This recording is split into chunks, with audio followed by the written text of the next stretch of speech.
Hey guys, in this video, we are talking about your human design profile. Your profile gives you more insight into your personality and the way that you carry out your different roles in life. So it's going to give you some key pieces of wisdom when it comes to your life's work and how you create fulfillment and live out your purpose here in this lifetime.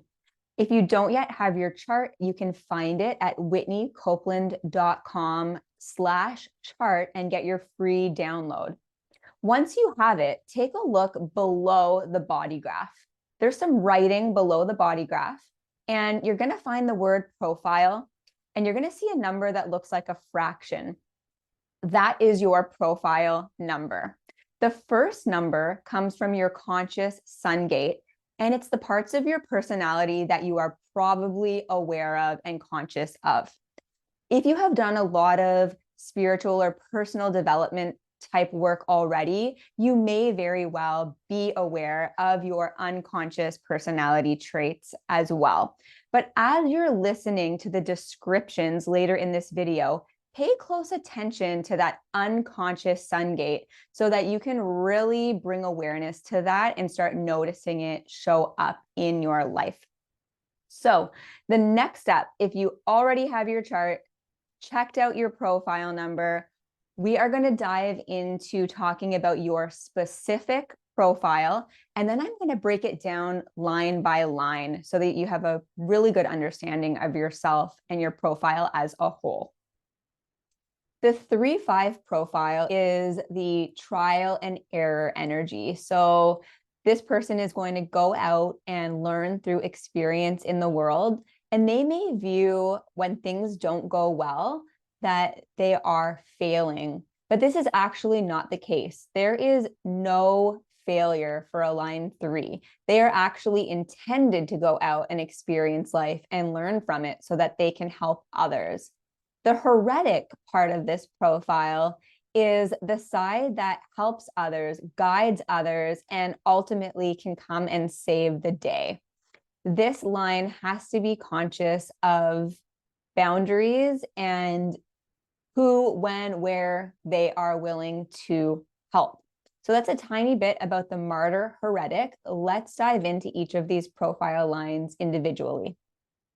So as you're listening to me describe each of your profile lines, pay specific attention to your unconscious line. As I mentioned earlier, these are the things that you might not yet be aware of about yourself.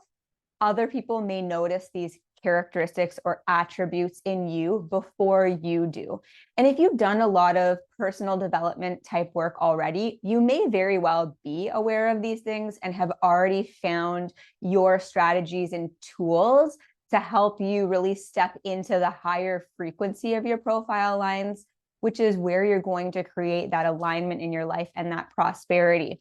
But I want you to really listen to not only the unconscious profile line, but the conscious as well, through the lens of, am I owning this about myself? Have I really stepped into my role here? Am I really carrying out the essence of these lines? Am I stepping into the strengths? Am I aware of the challenges?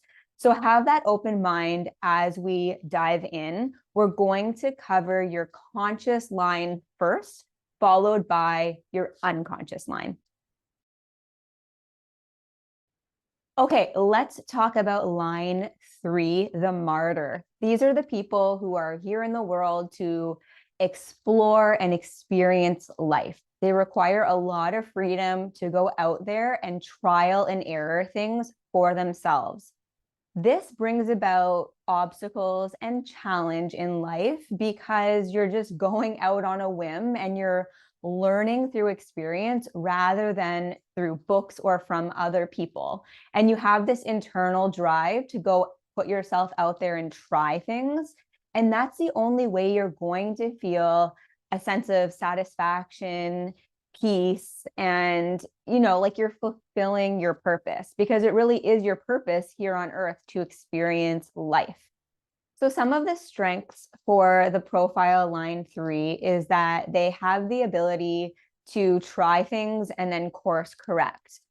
In human design, it's often referred to as making and breaking bonds. So maybe entering and leaving relationships, trying out multiple different jobs, starting a program, and then deciding it's not for you. So they have this ability to start things and either follow through if it's really in alignment for them and feels really good, or they can also opt out and course correct. They're extremely resilient and able to endure things that many of the other profile lines would not be able to endure. So what are some of the challenges for this line? The challenge is that they experience challenge because they go out there into the world and they put themselves into different situations, and they're really out there in this trial and error type energy. They're bound to run into obstacles and then have to overcome them. So that adds to their resilience, but it also adds to their wisdom, to their knowledge, to their skill set. And the key to prosperity for a line 3 is to take what they have learned through embodiment. Like, they have been out there, they have experienced things, and now they can come and be of service to others. They can save them pain, time, energy, all of the things that people don't want to experience. They can save them money by leading by example, saying, you know what, I've been there, done that. I know the way through, I know the way forward, and I can help. So when the line 3 can look back on their life and see how they have overcome specific challenges, they can then monetize that, and that is how they will become prosperous. Okay, let's dive into line 5, the hero. The hero is the person who has an immense ability to help others and save the day. You guys are resourceful, and people know that about you. So they come to you knocking on your door, asking for and expecting you to save the day. Where you can run into trouble is saying yes to everything and feeling like you need to go in and help anyone that calls upon you. And this can lead to feeling really resentful and annoyed with the people in your life. So what you really want to be aware of is tuning into your strategy and authority when you're deciding who you want to help. Something else to know about yourself is you really care about your reputation. So you can tend to put on a bit of a show or a facade and also fall into people pleasing. Your key to prosperity is to be authentic, to not try and please everybody, and to be discerning about who you help. Even though you'll have lots of people coming your way expecting you to save the day for them, help those who are ready, willing, and able, and charge for your services. Whether you are an entrepreneur selling your own products or services, or you're working for somebody else, you need to be compensated for what you have to offer. So that really is your key to prosperity. Thank you so much for tuning into this video. If you found the content valuable, please go ahead and subscribe and continue to explore your human design on this channel. And of course, if you ever have any specific questions or want to dive deeper into your chart in a one-on-one scenario, you can contact me directly through my website.